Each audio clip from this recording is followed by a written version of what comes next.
那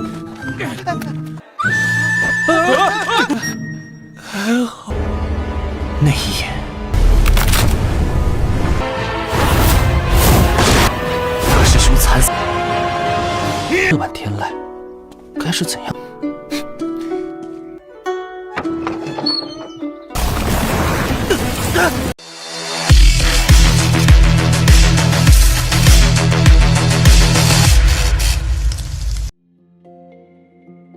？Halo semuanya, selamat datang di Ruang Sinema. Bagaimana kabar kalian semua? Semoga selalu sehat dan baik-baik saja. Pada hari ini kita kembali melanjutkan seri Hulian Dianfeng atau Martial Peak episode 13. Bagi yang mau bergabung dan seri sini kita sudah sediakan playlistnya. Jadi kalian bisa dengan mudah mencari di mana episode awal dari seri sini. Tapi sebelum kita mulai episode terbarunya, kita akan melihat dulu apa saja yang telah terjadi pada episode sebelumnya. Tepatnya pada episode 12. Kemarin Sumu berencana untuk menantang Yang Kai, namun dia malah kedatangan tamu yakni kelompok Chen Xiaofang dari Menara Fengyu. Dia merasa kesal ketika melihat Sumu dan memberitahu kalau ini adalah wilayah Menara Fengyu. Namun karena Sumu tidak mau menghindar, jadi pertarungan pun terjadi di antara kedua kelompok itu. Hanya saja kelompok Chen Xiaofang lebih banyak, apalagi mereka memiliki kekuatan yang jauh lebih tinggi. Alhasil kelompok Sumu dibuat tidak berdaya. Untung saja Yang Kai tiba di waktu yang tepat untuk bisa menyelamatkan mereka. Selain itu dirinya juga dengan mudah menumbangkan teman-teman Chen Xiaofang. Nah, untuk Chen Xiaofang sendiri mungkin agak susah untuk dihadapi.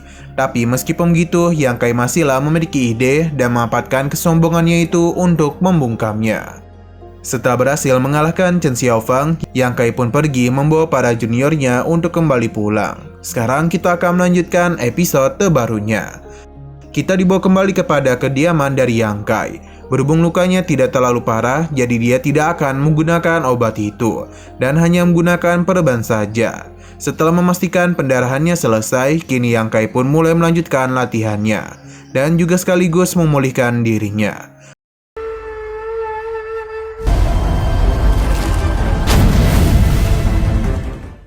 Apa yang dia lakukan benar-benar luar biasa. Bagaimana tidak, hanya dalam satu malam saja Yang Kai telah berhasil menerobos ranah body tempering tingkat 8. Kemungkinan ini terjadi karena pertarungan yang kemarin dia lakukan. Yang Kai baru sadar kalau hari ini sudah mulai pagi. Ia juga telah mendengar suara gong dari Pavilion Ning Xiao, dan Yang Kai pun harus melakukan pekerjaannya. Di saat Yang Kai tengah menyapu, Sumu datang dan sempat membuat Yang Kai terkejut karena mengira Sumu ingin berurusan lagi dengannya. Namun bukan itu tujuan mereka kemari, karena Sumu hanya ingin mengajak Yang Kai untuk minum anggur bersamanya.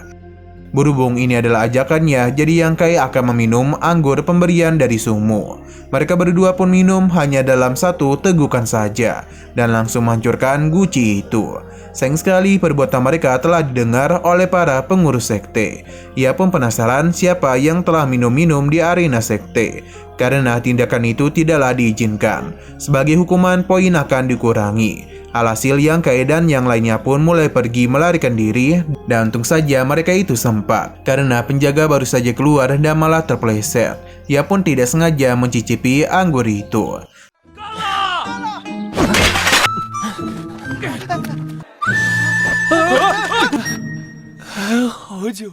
Setelah kejadian kemarin, Sumu pun mulai berteman baik dengan Yang Kai. Terlebih lagi ketika mendengar alasan Yang Kai menyelamatkan mereka. Karena sebagai seorang senior, tentu Yang Kai harus membantu para juniornya.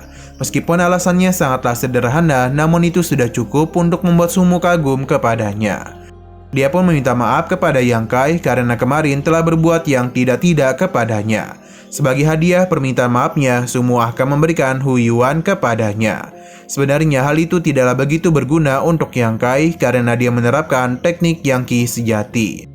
Namun Sumu tetap memaksa Yang Kai untuk menerima pemberiannya karena ia tidak mau berhutang budi kepada siapapun.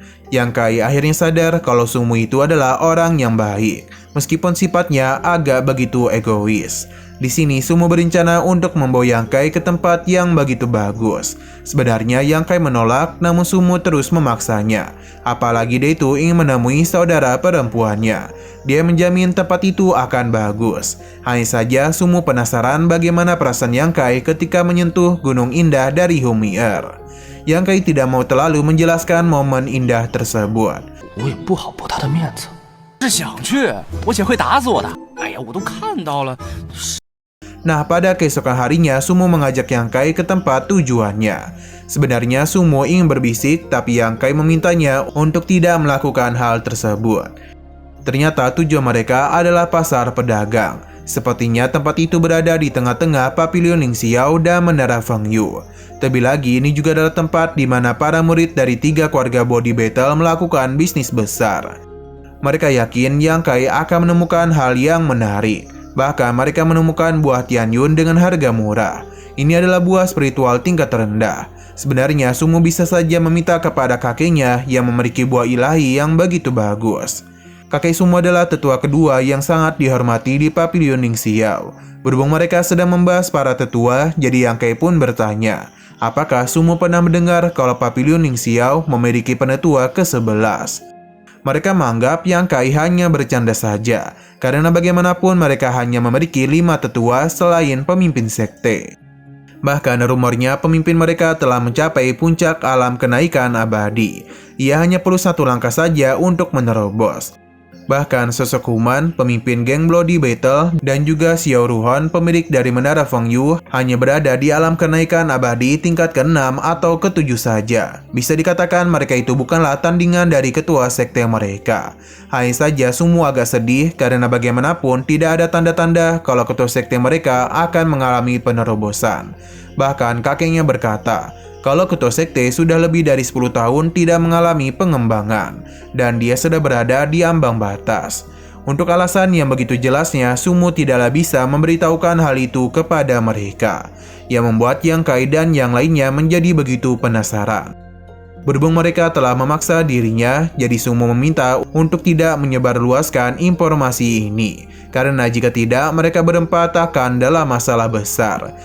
Jadi lebih dari 10 tahun yang lalu, hal yang besar telah terjadi kepada Pavilion Ling Xiao. 咱们凌霄阁除了掌门，不能勾起兄弟们的好奇心就不管。你们可记住了，这事儿千万不能。10几年前， Dikatakan kalau ketua sekte hanya menerima 2 murid selama ini. Mereka adalah 2 orang yang sangat berbakat. Namun mereka memiliki pemikiran yang saling berbeda, yang membuat metode pengajaran ketua sekte juga berbeda.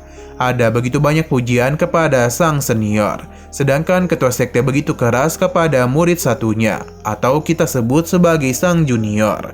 Jadi karena tindakan dari ketua sekte itu pun membuat sang junior salah paham, karena mengira ketua sekte lebih memperhatikan sang junior.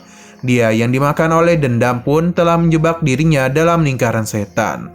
Ini juga telah menyebabkan dia menerapkan metode jahat dalam latihannya. Hanya dalam beberapa bulan saja, sang junior pun mulai termakan oleh roh jahat. Ia jatuh begitu dalam hingga pada suatu malam Pavilion Ling Xiao menjadi sungai darah. Junior ini juga tidak mudah menghabisi seniornya sendiri.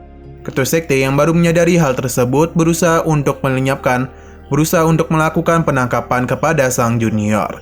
Namun sayang sekali dia lebih dulu kabur setelah memastikan sang senior mati di depannya. Kemungkinan ia sudah sadar dengan apa yang telah dia perbuat. Akan tetapi ketua sekte tidak tinggal diam saja dan mulai melakukan pencarian.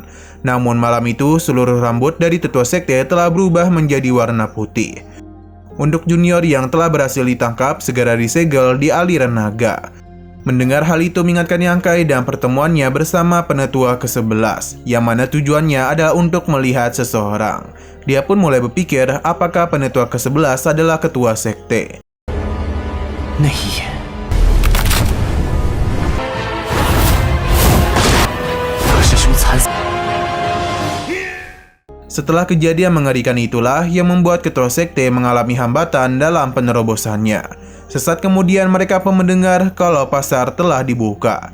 Sumo dan yang lainnya pun bergegas pergi ke sana dan tempat ini memang benar-benar luar biasa, sesuai dengan apa yang Sumo katakan.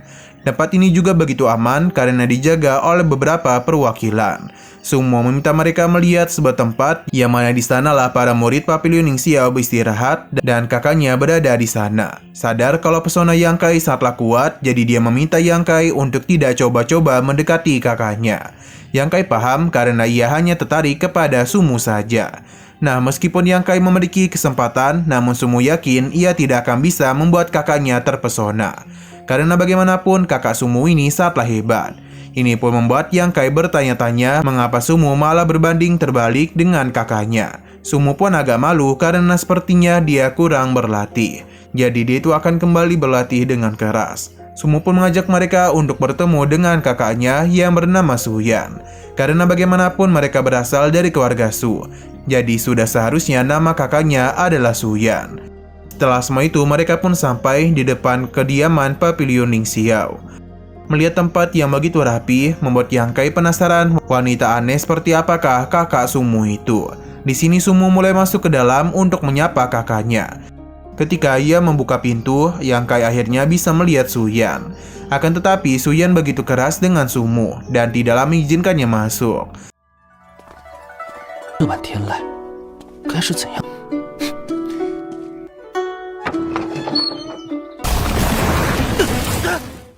Melihat kekuatannya telah menyadarkan Yang Kai, jadi inilah alasan mengapa Suyan bisa menjadi murid inti. Tidak hanya itu, suara Suyan juga begitu indah.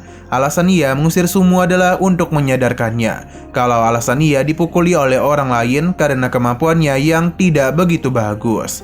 Mendengar Sumo yang dibuat terdiam seperti ini membuat teman-temannya tertawa. Suyan meminta adiknya untuk lekas sadar karena bagaimanapun dia harus naik secepat mungkin. Suyan juga meminta agar tidak bermain-main lagi, karena nadam gitulah Sumo tidak akan dipukuli oleh orang lagi.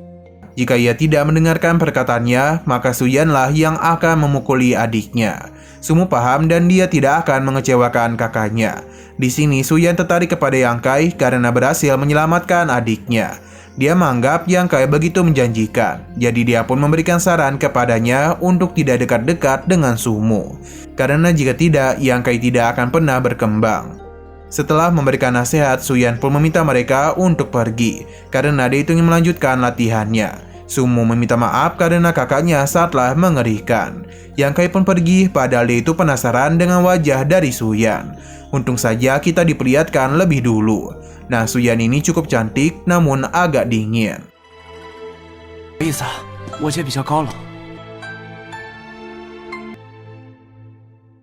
Nah, sayang sekali lagi seru-serunya, episodenya pun harus bersambung dulu. Oke, sekian dulu pada video kali ini. Untuk video selanjutnya akan segera hadir. Jadi bagi kalian yang mengikuti series ini, langsung saja klik subscribe dan aktifkan loncengnya. Terima kasih yang sudah menonton video sampai habis. Jika kalian suka pada video ini, klik like dan share ke teman-teman kalian tentang channel ini. Dan ditunggu aja kelanjutannya. Oke, sampai jumpa di video selanjutnya.